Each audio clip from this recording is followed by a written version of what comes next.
Salam Bapak Ibu Tuhan. Saya dari Gereja GBS Ungaran, nama saya Daniel Sugito. Akan mengisi dalam program Pemuridan Keluarga PPA 790 Yabes. Pada siang hari ini kita akan belajar dalam satu firman Tuhan bagaimana kita menang di atas masa-masa yang sulit. Memang sekarang ini banyak orang yang sedang mengalami persoalan permasalahan dalam pekerjaan, di dalam ekonomi, keuangan, dalam usaha, dan dalam apapun yang terjadi. Tetapi mari kita akan belajar bagaimana kita bisa mengatasi masa-masa yang sulit di dalam kehidupan kita sebagai anak-anak Tuhan. Dalam 2 Tawarik pasal yang ke-20 ayat yang ketiga itu dikatakan bahwa Yosafat menjadi takut lalu mengambil keputusan untuk mencari Tuhan. Ia menyerukan supaya semua Yehuda berpuasa. Bapak Ibu Tuhan, bahwa ketika kita mengalami persoalan permasalahan, kita yang pertama harus mencari Tuhan. Seperti apa yang dialami oleh Raja Yosafat. Ketika itu Yosafat harus menghadapi 3 pasukan tentara yang cukup besar sekaligus. Tapi itu kita siang hari ini akan belajar bahwa yang pertama bagaimana kita bisa menghadapi kesulitan, permasalahan atau masa-masa yang sulit ini kita bisa menjadi pemenang. Yang pertama adalah kita mencari Tuhan. Tapi itu karena pertolongan kita hanya ada di dalam Tuhan Yesus. Karena Tuhan adalah tempat yang paling tepat bagi kita untuk mencari perlindungan. Kalau saat ini kita sebagai orang-orang yang percaya pada Yesus, kita sudah mencari Tuhan dan kita sudah berlindung di dalam Tuhan. Berarti itu satu tempat yang sangat tepat. Dan yang kedua, tidak berputus asa.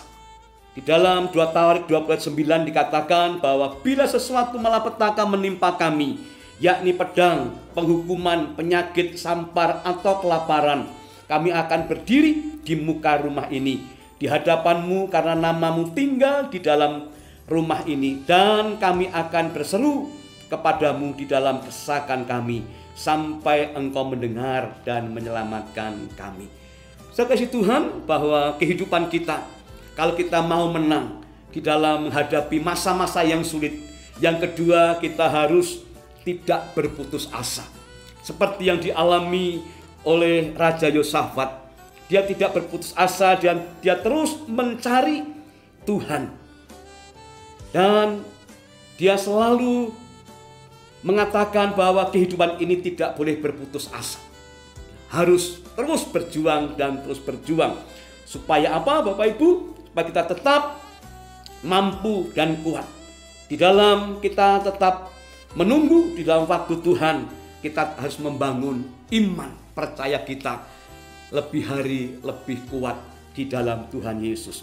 Dan yang ketiga, kita akan melihat bahwa apa yang dihadapi oleh Raja Yosafat dan dia menang di atas masa-masa yang sulit. Yang ketiga adalah tetap fokus kepada Tuhan. Di dalam ayat yang ke-12 dikatakan, ya Allahku, kami tidaklah engkau akan menghukum mereka, karena kami tidak mempunyai kekuatan untuk menghadapi laskar yang besar ini yang datang menyerang kami. Kami tidak tahu apa yang harus kami lakukan, tetapi kami tertuju kepadamu. Bapak Ibu Tuhan, bahwa yang ketiga tetap fokus kepada Tuhan. Jangan melihat persoalan, jangan melihat masalah yang besar, tetapi mari kita akan berfokus kepada Tuhan. Bagaimana Tuhan akan campur tangan di dalam kehidupan kita.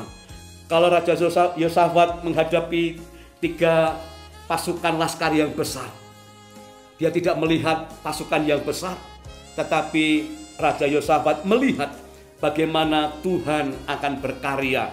Tuhan akan melakukan yang terbaik di dalam kehidupannya, yaitu fokus kepada Tuhan. Mata kita tertuju hanya kepada Tuhan. Sebab itu apa yang dikerjakan oleh Yosafat ini boleh memberikan satu nasihat, satu teladan dalam kehidupan kita, supaya kita bisa menang dan selalu menang di atas masa-masa yang sulit. Yang pertama, mencari Tuhan. Yang kedua, tetap tidak berputus asa. Dan yang ketiga adalah tetap fokus kepada Tuhan.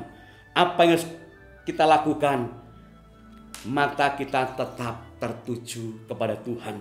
Jangan fokus kepada masalah, karena masalah akan menjadikan kita lemah dan menjadikan kita takut. Saya percaya bahwa melalui firman Tuhan yang singkat pada siang hari ini, kita akan tetap dalam pimpinan dan penyertaan Tuhan. Dalam keadaan sesulit apapun, jangan terkecoh oleh tipu daya si iblis untuk kita berfokus kepada masalah. Tetapi carilah Tuhan lebih lagi, lebih intim, dan lebih lagi dekat kepada Tuhan. Dengan Tuhan, jangan putus asa dan tetap berdoa. Sesungguhnya Tuhan itu dekat di dalam kehidupan kita. Tuhan dekat dan Tuhan tidak jauh, karena Tuhan itu sangat dekat di dalam doa kita. Baik Bapak Ibu Tuhan, setelah kita dengar firman Tuhan, mari kita akan berdoa. Biar apa yang sudah kita dengar menjadikan kekuatan, penghiburan, dan pengharapan dalam kehidupan kita. Apapun yang sudah kita alami, mari kita akan serahkan kepada Tuhan. Terima kasih Bapa buat kesempatan yang indah siang hari ini. Kami percaya Engkau sudah berkarya dalam setiap kehidupan kami. Apapun yang kami alami di masa-masa sulit seperti ini, kami percaya Tuhan, Engkau yang akan campur tangan baik kepada orang-orang tua yang tergabung di dalam PPA ini Tuhan. Kami percaya Engkau akan campur tangan dalam kehidupannya. Apapun persoalan sesulit apapun, kami percaya ada jalan keluar di dalam Tuhan Yesus. Dan kami yakin ketika kami mencari Tuhan, ketika kami berfokus kepadamu, ada sesuatu yang Tuhan lakukan dan kerjakan dalam hidup kami. Sehingga hidup kami sebagai orang tua, kami boleh mendapatkan jalan keluar. Dan kami boleh mendapatkan kemenangan demi kemenangan. Dan kami boleh mendapatkan sesuatu yang terbaik di dalam Tuhan Yesus Kristus. Terima kasih Bapa. Kami menyerahkan keluarga, orang tua, dan seluruh pengurus yang ada di PPA ini Tuhan. Kami percaya Tuhan akan campur tangan di dalam kehidupan mereka di tempat ini. Dan Tuhan akan memberkati, mencukupi, melimpahi apapun yang dibutuhkan dan diperlukan. Di dalam nama Tuhan Yesus kami percayakan dan kami yakin Tuhan yang berkarya. Di dalam nama Yesus. Haleluya. Amin. Kiranya firman Tuhan menjadi berkat dalam kehidupan kita dan Tuhan memberkati.